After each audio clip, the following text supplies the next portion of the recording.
METAMORPHOSES by Ovid. Book XII. The Expedition against Troy. Priam his father mourned for Aeacus, not knowing of the wings that saved his life, and Hector with his brothers had performed the funeral rites beside an empty tomb that bore his name. At those sad obsequies Paris was missing, he who afterwards brought with the wife he stole long years of war upon his country.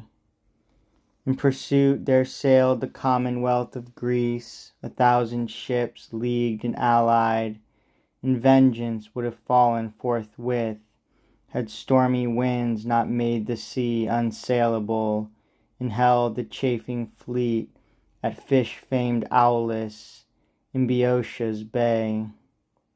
Here, in the fashion of their land, the Greeks made sacrifice to Jove. As kindled flames glowed on an ancient altar, they beheld a sea-blue serpent crawling up a plain that stood near by beside the ceremony. High up the tree there was a nest with 8 small fledgling birds, and these the serpent seized, their mother with them, fluttering round her loss, and swallowed greedily.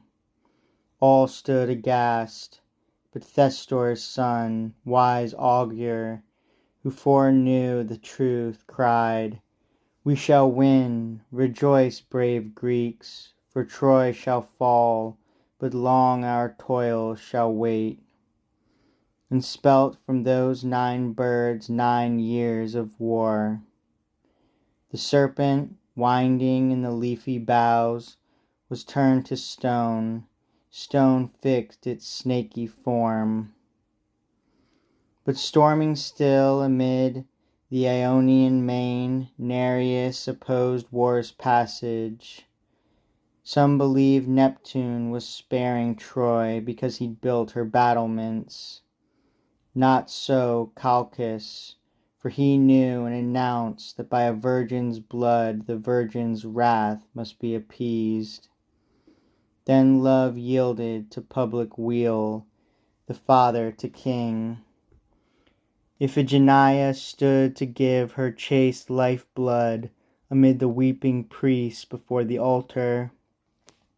Yielding then at last, the goddess drew a mist before their eyes, and in the turmoil of the ceremony, the chants and prayers, in place of the princess the tale is told, Diana sat a hind.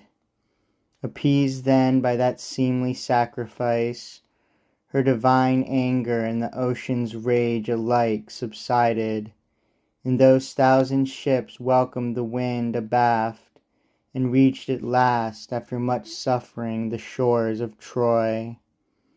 At the world's center lies a place between the lands and seas and regions of the sky, the limits of the threefold universe, whence all things everywhere, however far, are scanned and watched, and every voice and word reaches its listening ears.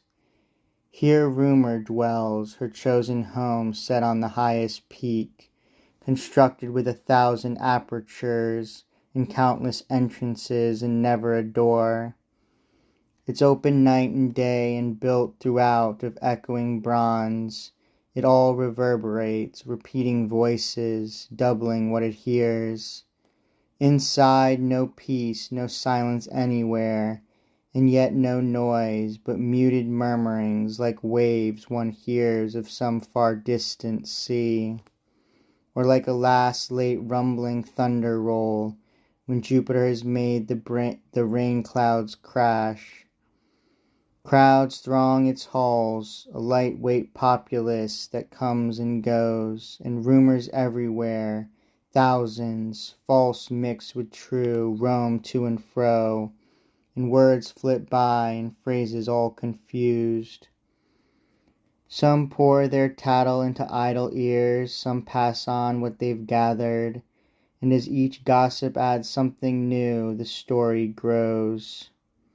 Here is credulity, here reckless error, groundless delight, whispers of unknown source, sudden sedition, overwhelming fears. All that goes on in heaven or sea or land, rumor observes and scours the whole wide world. Now she had brought the news that ships from Greece were on their way with valiant warriors. Not unforeseen the hostile force appears. The Trojans, to prevent a landing, guard their shores. Protesilaus is the first to fall, as fate ordained by Hector's spear. High is the price those battles cost the Greeks, as Hector's prowess shines in brave men's deaths. The Trojans too learn with no little blood what Greek right arms can do.